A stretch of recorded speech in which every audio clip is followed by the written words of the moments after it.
Pour pouvoir se lancer dans l'aventure entrepreneuriale, il faut d'abord être motivé, je pense, avoir un bon projet, essayer d'avoir confiance en soi et puis également de faire en sorte de pouvoir avoir un accompagnement particulier et en tout cas être sûr de soi.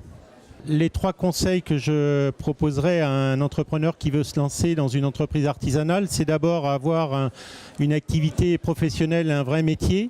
Savoir regarder quel est, je dirais, le marché qu'il peut exister par rapport à cette activité. Et puis la 3e chose, c'est faire en sorte de se faire accompagner. Se faire entourer, notamment sur le fait de pouvoir être accompagné par des structures telles que les réseaux des chambres de métiers qui soient capables de pouvoir mettre en relation le porteur de projet, bien évidemment, avec l'ensemble des partenaires, mais aussi en interne parce que nous avons des conseillers, nous avons un certain nombre de conseillers sur l'ensemble du territoire français qui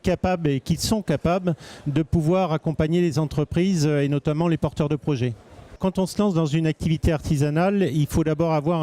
une étude financière, donc un bon prévisionnel, c'est-à-dire se faire entourer de comptables, d'experts comptables, de notaires, également, pourquoi pas, de plateformes d'initiative locales qui puissent, et puis également le réseau des chambres consulaires, pour pouvoir préparer un bon prévisionnel. Deuxièmement, il faut notamment regarder assez précisément sur tout ce qui est partie assurance, garantie particulière, donc pour ne pas tomber aussi, dans une difficulté importante en cas de difficulté sur l'entreprise. Et puis troisièmement, il faut aussi regarder sur le côté financier et notamment sur ses fonds propres et sur les fonds personnels parce qu'effectivement, quand on démarre une activité artisanale, en tout cas quand on la démarre en tant que porteur de projet, il est essentiel d'avoir les bons financements, en tout cas les possibilités de rebondir. Mes conseils pour les jeunes qui veulent entreprendre dans l'artisanat, c'est simple. Il faut avoir une passion particulière pour les métiers de l'artisanat. Nous avons 250 métiers dans le secteur artisanal, donc une palette assez variée et diverse avec différents métiers à la fois sur le secteur du bâtiment, dans les métiers de service, dans les métiers de l'alimentaire, mais aussi dans les métiers de la production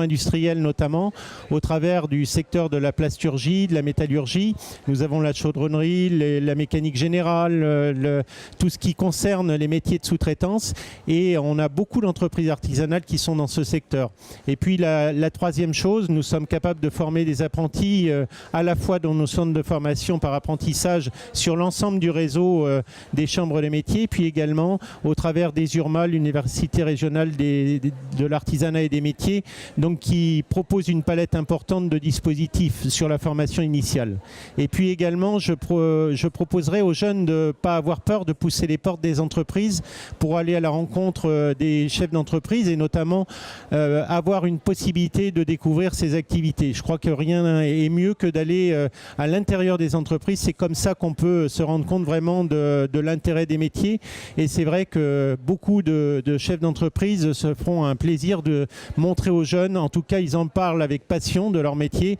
mais aussi leurs collaborateurs également ont une passion particulière avec des vrais savoir-faire et c'est ça et c'est comme ça qu'on donnera l'envie aux jeunes de venir dans nos métiers de l'artisanat.